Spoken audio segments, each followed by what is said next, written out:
चल रहा है कि एसआईआर के फॉर्म्स कैसे फिल करना, क्योंकि फॉर्म्स जो है दो तरीके के आ रहे हैं, इंग्लिश में आ रहा और एक तेलुगु में आ रहा। तो अभी हमारी टीम ऑफिशियल से बात करके हम लोगों ने जो है इस वीडियो को क्लियरिटी के साथ बनाकर पब्लिक की खिदमत में पेश करने का इरादा किया। तो किस तरीके से फॉर्म फिलअप किया जाएगा आप इसको गौर से देखिएगा। आ जा रहा हूँ। हेलो फ्रेंड्स, हमारे पास इन्यूमरेशन फॉर्म आया हुआ है, उसको कैसा फिल करना है ये आप लोगों को स्टेप बाय स्टेप बताया जाएगा। आप गौर से देखिएगा, आपको समझ में आ जाएगा, क्योंकि कुछ फॉर्म्स तेलुगु में है, कुछ फॉर्म्स इंग्लिश में है। तो मैं तेलुगु के फॉर्म का आपको बता रहा हूँ कैसा भरना है, आप देख लो। पहले तो हम ये फॉर्म को 3 स्टेप में ले लेंगे, 1 2 3, ये 3 स्टेप्स में हमारे को फॉर्म फिल करना है। सबसे पहले हम 2002 की लिस्ट का फॉर्म फिल करेंगे जिसका नाम 2002 की लिस्ट में है। तो आप सबसे पहले क्या करेंगे, जिनका नाम 2002 की लिस्ट में है उनको ये करना है, सबसे पहले यहाँ पे अपना नाम डाल देने का। ये कॉलम में फर्स्ट कॉलम में अपना नाम डालना है, फिर उसके बाद उसके दूसरे कॉलम में इपिक नंबर डालना जो 2002 की लिस्ट का था। फिर उसके बाद नीचे आपको आपके वालिद साहब का नाम डालने का है, फिर उसके बाद आपके वालिद साहब का रिलेशन यानी यहाँ पे फादर डालने का है। फिर उसके नीचे हमारे कुछ जो डिस्ट्रिक्ट थी उस वक्त यहाँ पे डिस्ट्रिक्ट डालने का है, जो 2002 के टाइम पे आपकी डिस्ट्रिक्ट थी उस डिस्ट्रिक्ट का नाम डालना है। फिर उसके नीचे आपको आपका स्टेट वहाँ पे क्या था, जैसे कि पहले हमारा तेलंगाना आंध्र प्रदेश था, तो यहाँ पे हमको तेलंगाना डालने का है। फिर उसके नीचे आपको आपकी असेंबली कॉन्स्टिट्यूंसी का यहाँ पे नाम डालने का है। फिर उसके नीचे यहाँ पे आपको डालने का है असेंबली कॉन्स्टिट्यूंसी का नंबर जो 2002 में था। फिर उसके बाद आपको आपके पोलिंग स्टेशन यानी बूथ नंबर यहाँ पे डालने का है। फिर उसके बाद आपको यहाँ पे डालना है सीरियल नंबर, ये 2002 का जिसका नाम था उनको यहाँ पे फिल करना है। फिर उसके बाद ये 2002 वालों का वोट जब भी था अभी भी है, तो अब लेटेस्ट अगर आपके पास लेटेस्ट वोटर आईडी है तो यहाँ पे कैसा फिल करना है मैं आपको बता देता हूँ। सबसे पहले आपको यहाँ पे डेट ऑफ बर्थ डालने का है, डेट मंथ ईयर डालने का है। फिर उसके नीचे आपको यहाँ पे डालने का है आपका आधार नंबर। फिर उसके नीचे आपको डालने का है आपका मोबाइल नंबर। फिर उसके बाद आपको डालने का है आपके वालिद साहब का नाम, फादर्स नेम। उसके बाद आपको डालने का है फादर का इपिक नंबर, अगर अवेलेबल है तो इपिक नंबर फादर का यहाँ पे डालना है। फिर उसके नीचे आपको आपके मदर का नाम डालना है।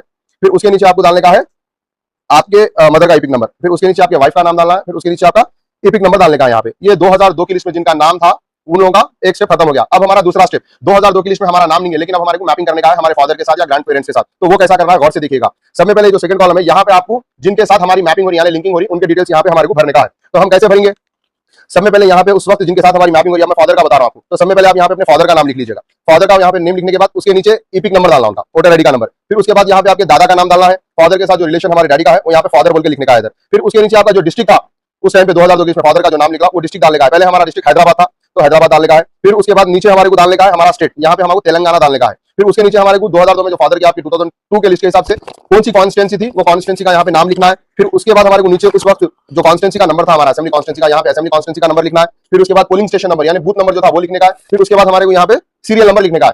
ये हमारे एल्डर्स का 2002 का डाटा यहाँ पे लिख दिया। अब इनके साथ हमारी किसकी मैपिंग करने का है उनको यहाँ पे अपने डिटेल्स लिखने का है। सबसे पहले यहाँ पे डेट, उसके बाद यहाँ पे मंथ, उसके बाद यहाँ पे ईयर, यहाँ पे हमारा डेट ऑफ ईयर पूरा कंप्लीट डालना है इसके अंदर, डेट मंथ ईयर। फिर उसके नीचे वोटर आईडी के 12 डिजिट्स यहाँ पे फिल करना है। फिर उसके बाद मोबाइल नंबर डालना है। फिर उसके बाद यहाँ पे हमारे फादर का नाम डालना है, फादर का नाम डाल के फिर उसके नीचे इपिक नंबर डालना होगा वोटर आईडी का। फिर उसके नीचे हमारे मदर का नाम डालना है। फिर उसके नीचे मदर का इपिक नंबर डालने का वोटर आईडी का। फिर उसके नीचे अगर शादी हो गई तो वाइफ का नाम यहाँ पे मेंशन करिए, उसके नीचे अपनी वाइफ का वोटर आईडी का इपिक नंबर डालिएगा। ये फिल करने के बाद जिसकी मैपिंग कराना है अपने एल्डर्स का यहाँ पे फिल करिएगा। फिर उसके बाद जिनके साथ जिनकी मैपिंग कराना लिंकिंग कराना है उनके डिटेल्स यहाँ पे डाले। फिर यहाँ पे सिग्नेचर करें, यहाँ पे मोबाइल नंबर लिखे। फिर उसके बाद यहाँ से बीएलओ सिग्नेचर करेंगे। आप ये चीज जो है फॉर्म फिल करने के बाद अपने बीएलओ को हैंड ओवर कर देना। और एक इंपॉर्टेंट बात, आप ऊपर के जो 5 बॉक्स देख रहे हैं इसके अंदर आपका कंप्लीट जो लेटेस्ट आपकी वोटर आईडी है उसके हिसाब से आप यहाँ पे नाम आ जाएगा, आपका बूथ नंबर, आपका सीरियल नंबर, आपके बीएलओ का कांटेक्ट नंबर और यहाँ पे आपकी वोटर आईडी का क्यूआर कोड आ जाएगा। फिर उसके बाद फोटो, अगर फोटो आपकी अच्छी है, लेटेस्ट फोटो है तो इसको यहीं पे रखिए। अगर लेटेस्ट फोटो नहीं है, फोटो को चेंज करना है तो यहाँ पे आप एक पासपोर्ट साइज फोटो लेके इधर पेस्ट करिएगा, चिपकाइएगा, उसको ग्लू से यहाँ पे चिपकाइएगा। ये आपका फॉर्म रेडी हो जाएगा। फिर आप अपने बीएलओ को एक फॉर्म सबमिट कर दीजिए। फिर बीएलओ से आप एक्नॉलेजमेंट भी ले लीजिए। Thank you. और बिरयानी का चावल ऐसा बोल रहा पुरानुसार